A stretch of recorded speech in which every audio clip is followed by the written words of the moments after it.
திருப்பலி வாசகங்கள் பிப்ரவரி 25, 2026. தவக்காலம் முதல் வாரம் புதன். முதல் வாசகம் இறைவாக்கினர் யோனா நூலிலிருந்து வாசகம். இரண்டாம் முறையாக யோனாவுக்கு ஆண்டவரின் வாக்கு அருளப்பட்டது. அவர், நீ புறப்பட்டு நினிவே மாநகருக்குப் போய், நான் உன்னிடம் சொல்லும் செய்தியை அங்குள்ளோருக்கு அறிவி என்றார். அவ்வாறே யோனா புறப்பட்டு ஆண்டவரது கட்டளைப்படி நினிவேக்குச் சென்றார். நினிவே ஒரு மாபெரும் நகர். அதைக் கடக்க 3 நாள் ஆகும். யோனா நகருக்குள் சென்று ஒரு நாள் முழுதும் நடந்த பின் உரத்த குரலில், இன்னும் 40 நாளில் நினிவே அழைக்கப்படும் என்று அறிவித்தார். நினிவே நகர மக்கள் கடவுளின் செய்தியை நம்பி எல்லாரும் நோன்பிருக்க முடிவு செய்தார்கள். பெரியோர் சிறியோர் அனைவரும் சாக்கு உடை உடுத்திக் கொண்டனர். இந்தச் செய்தி நினிவே அரசனுக்கு எட்டியது. அவன் தன் அரியணையை விட்டிறங்கி அரச உடையை களைந்துவிட்டு சாக்கு உடை உடுத்திக் கொண்டு சாம்பல் மீது உட்கார்ந்தான்.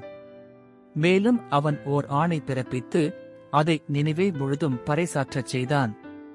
இதனால் அரசரும் அரச அவையினரும் மக்கள் அனைவருக்கும் அறிவிப்பதாவது, எந்த மனிதரும் உணவை சுவைத்துக் கூட பார்க்கக்கூடாது. ஆடு, மாடு முதலிய விலங்குகளும் தீனி தின்னவோ தண்ணீர் குடிக்கவோ கூடாது. மனிதரும் விலங்குகளும் சாக்கு உடை உடுத்திக் கொண்டிருக்க வேண்டும். ஒவ்வொருவரும் கடவுளை நோக்கி மன்றாட வேண்டும். தம் தீய வழிகளையும் தாம் செய்து வரும் கொடுஞ்செயல்களையும் விட்டொழிக்க வேண்டும். இவ்வாறு செய்தால் கடவுள் ஒருவேளை தம் மனத்தை மாற்றிக்கொள்வார். அவரது கடுஞ்சினமும் தணியும், நமக்கு அழிவு வராது. கடவுள் அவர்கள் செய்தது அனைத்தையும் பார்த்தார். அவர்கள் தீய வழிகளினின்று விலகியதை அவர் கண்டு தம் மனத்தை மாற்றிக்கொண்டார். தாம் அவர்கள் மீது அனுப்புவதாக சொல்லியிருந்த தண்டனையை அனுப்பவில்லை.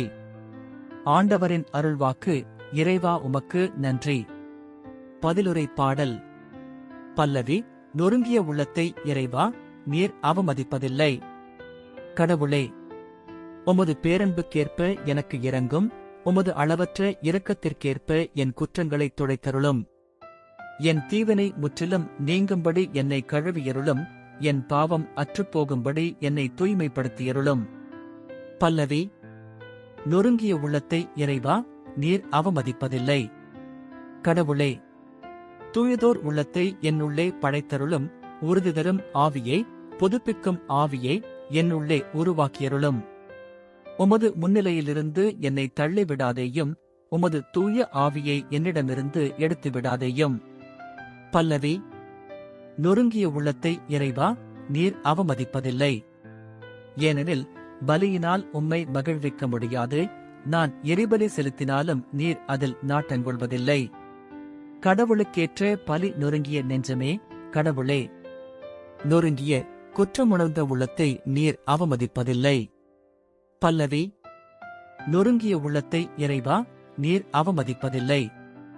நற்செய்திக்கு முன் வசனம். இப்பொழுதாவது உங்கள் முழு இதயத்தோடு என்னிடம் திரும்பி வாருங்கள்.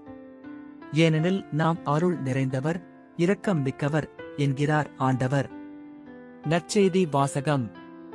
லூக்கா எழுதிய தூய நற்செய்தியிலிருந்து வாசகம். அக்காலத்தில் மக்கள் வந்து கூட இயேசு கூறியது, இந்த தீய தலைமுறையினர் அடையாளம் கேட்கின்றனர். இவர்களுக்கு யோனாவின் அடையாளத்தைத் தவிர வேறு அடையாளம் எதுவும் கொடுக்கப்பட மாட்டாது. யோனா நினிவே மக்களுக்கு அடையாளமாய் இருந்ததைப் போன்று மானிட மகனும் இந்த தலைமுறையினருக்கு அடையாளமாய் இருப்பார். தீர்ப்பு நாளில் தென்னாட்டு அரசி இத்தலைமுறையினரோடு எழுந்து இவர்களை கண்டனம் செய்வார். ஏனெனில் அவர் சாலமோனின் ஞானத்தை கேட்க உலகின் கடைக்கோடியிலிருந்து வந்தவர். ஆனால் இங்கிருப்பவர் சாலமோனிலும் பெரியவர் அல்லவா? தீர்ப்பு நாளில் நினிவே மக்கள் இத்தலைமுறையினரோடு எழுந்து இவர்களை கண்டனம் செய்வார்கள். ஏனெனில் யோனா அறிவித்த செய்தியைக் கேட்டு அவர்கள் மனம் மாறியவர்கள். ஆனால் இங்கிருப்பவர் யோனாவை விட பெரியவர் அல்லவா? ஆண்டவரின் அருள்வாக்கு. கிறிஸ்துவே உமக்கு புகழ்.